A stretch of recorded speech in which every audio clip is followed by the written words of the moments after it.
నజీర్ గారికి గౌరవ వందనాన్ని సమర్పిస్తూ ముందుకు కదులుతోంది ఇండియన్ ఆర్మీ మరియు ఏపీఎస్పీ ఫైట్ బ్యాండ్ కంటింజెంట్. అదిగో ఇప్పుడు మన ముందుకు వస్తోంది ఆంధ్రప్రదేశ్ అగ్నిమాపక శాఖ వారి శకటం.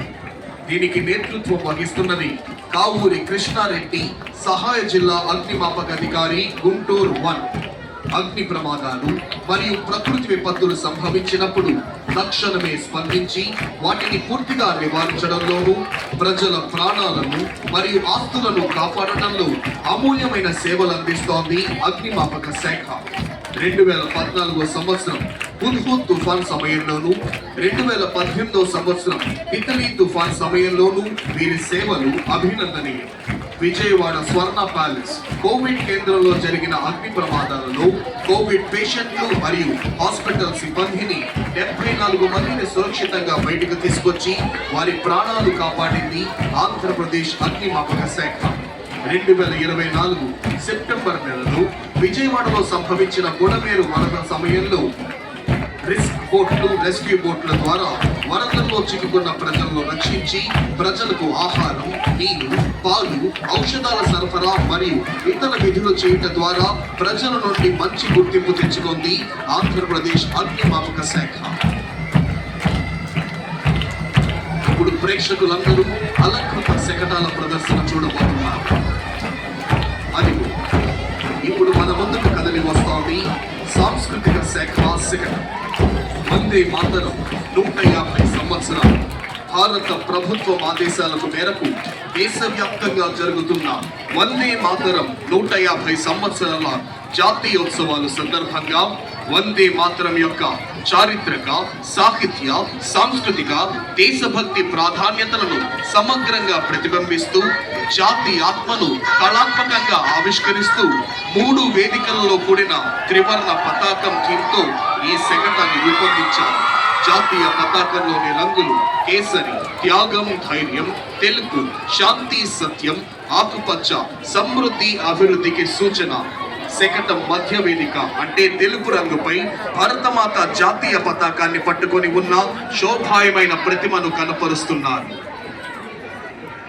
ఇప్పుడు మీరు చూస్తున్నారు ప్రణాళిక శాఖ వారి దారిద్ర్య రహిత సమాజం జీరో పావర్టీ P4 శకటం.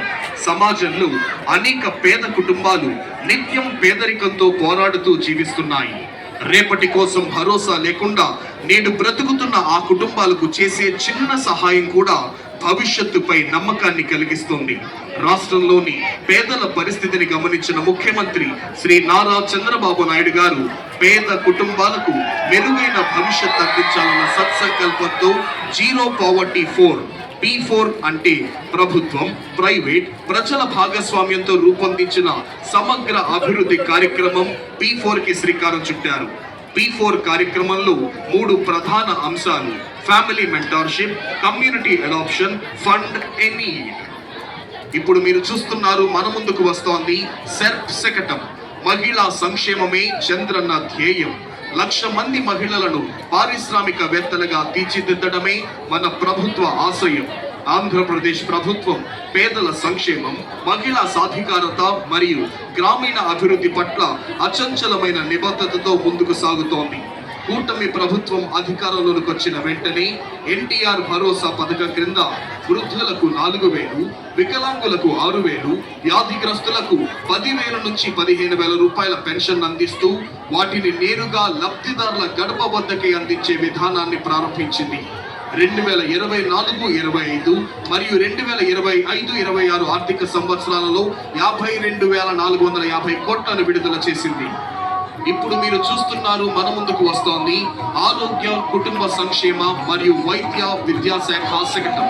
ఆంధ్రప్రదేశ్ రాష్ట్రం ప్రస్తుతం కీలకమైన జనాభా వృద్ధి దిశలో తగ్గుతున్న సంతానోత్పత్తి, పెరుగుతున్న వృద్ధుల జనాభా భవిష్యత్తుతో ఆర్థిక ఉత్పాదకత, ఆరోగ్య వ్యవస్థ, సామాజిక భద్రతపై ప్రభావం చూపే అవకాశం ఉన్న నేపథ్యంలో రాష్ట్ర ప్రభుత్వం ముందస్తుగా జనాభా స్వర్ణాంధ్ర విజన్ 2047 జాతీయ విధానాలు సస్టైనబుల్ డెవలప్మెంట్ గోల్స్ కు అనుసంధానంగా రూపుదిద్దుకుంది. ఇందులో 4 ప్రధాన అంశాలు ఉన్నాయి. మాతా శిశు సంరక్షణ సంరక్షణ సేవల ద్వారా తల్లి మరియు శిశువులకు సేవలు అందిస్తోంది. ఇప్పుడు మీరు చూస్తున్నారు కదలి వస్తోంది స్త్రీ మరియు శిశు సంక్షేమ శాఖ శకటం. మన ముఖ్యమంత్రి శ్రీ నారా చంద్రబాబు నాయుడు గారి ఆలోచన దూరదృష్టితో ఆంధ్రప్రదేశ్ రాష్ట్రం ఇప్పుడు జనాభా నియంత్రణ నుంచి